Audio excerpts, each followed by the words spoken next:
dan yang memperkenalkan.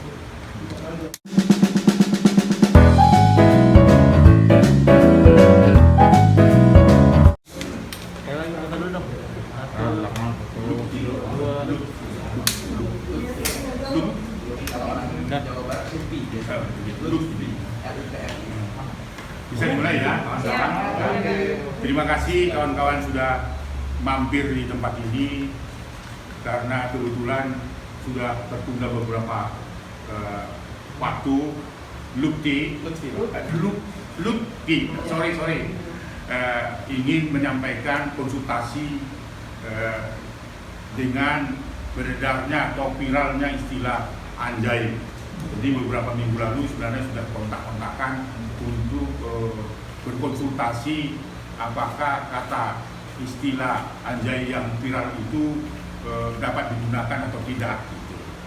Nah, hari ini kesempatan yang sangat luar biasa, beliau datang ke Rumah Anak Indonesia yang sungguh-sungguh bukan melaporkan, sekali lagi bukan melaporkan anak-anak yang menggunakan kata anjay, bukan, tapi berkonsultasi apakah menggunakan kata anjay itu bersifat edukasi atau berimplikasi hukum sehingga orang yang menggunakan itu dapat dipidana atau tidak. Tidak diskusi itu, tetapi mau menemukan istilah anjay itu sesungguhnya berasal dari kata apa.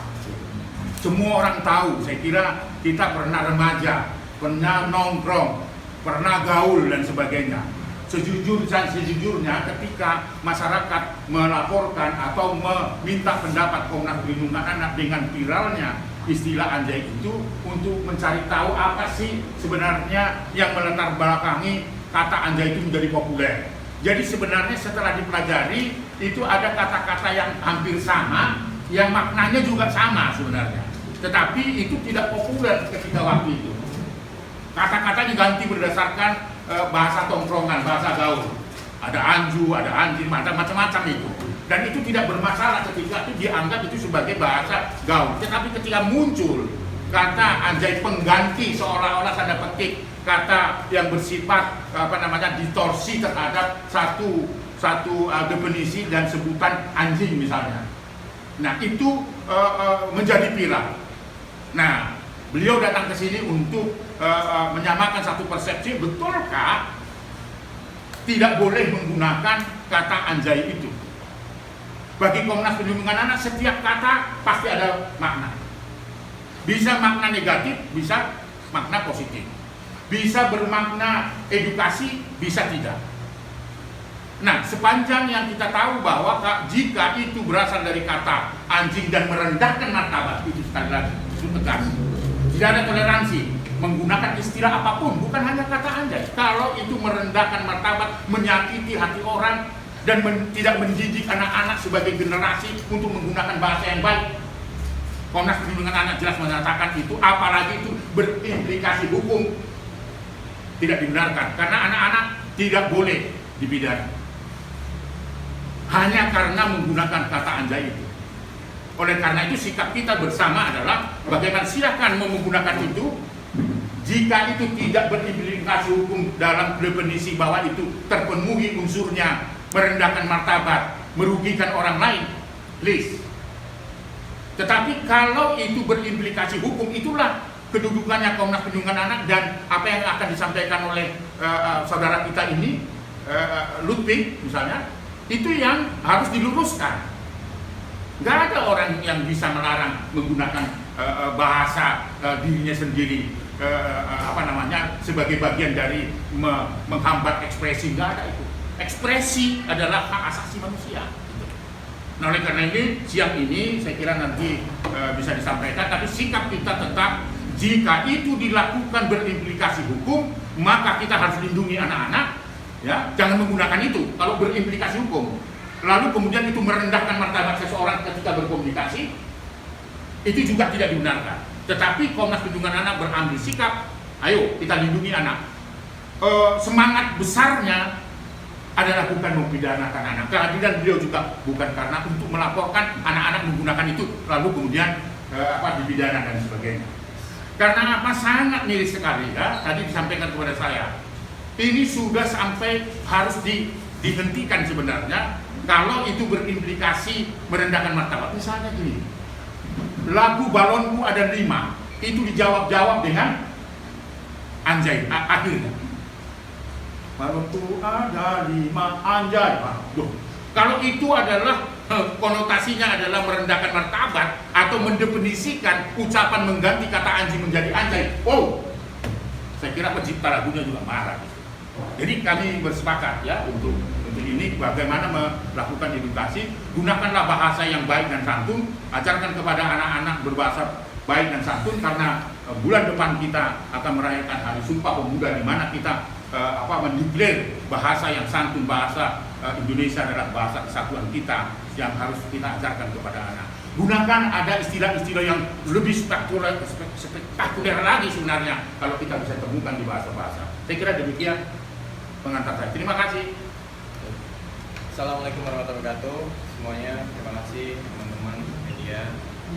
Bismillahirrahmanirrahim. Saya Lutfi Agizal. Saya selaku anak bangsa generasi remaja. Maksud dan tujuan saya kesini adalah bukan untuk memperkeruh suasana. Maksud tujuan saya adalah meluruskan berita yang ada bahwa saya melaporkan kepada Komnas Perlindungan Anak maupun KPAI. Saya datang sini memberikan sebuah statement kalau saya memberikan surat permohonan menjadi narasumber. Fungsinya apa? Fungsinya adalah saya ingin mengangkat sebuah konten edukasi, di mana konten edukasi ini saya berangkat dari berita yang saya temukan. Saya percaya berita ini tidak asal orang menaikkan, karena di salah perusahaan pasti ada redaksionalnya dan ada produsernya. Tentunya dengan adanya berita yang saya temukan, maaf, kata anjay ini adalah plesetan daripada anjing yang dikatakan oleh beberapa berita tersebut. Di pemikiran saya adalah berarti ada orang yang berpikiran anjay itu adalah plesetan ataupun kata yang diperhalus dari kata anjing. Saya hadir di sini adalah saya takut sekali kalau sampai anak kecil, kalau sampai remaja kita ataupun siapapun termasuk diri saya tidak memahami bagaimana cara menggunakan kalimat tersebut. Kalau digunakan untuk hal yang positif, saya sangat dukung.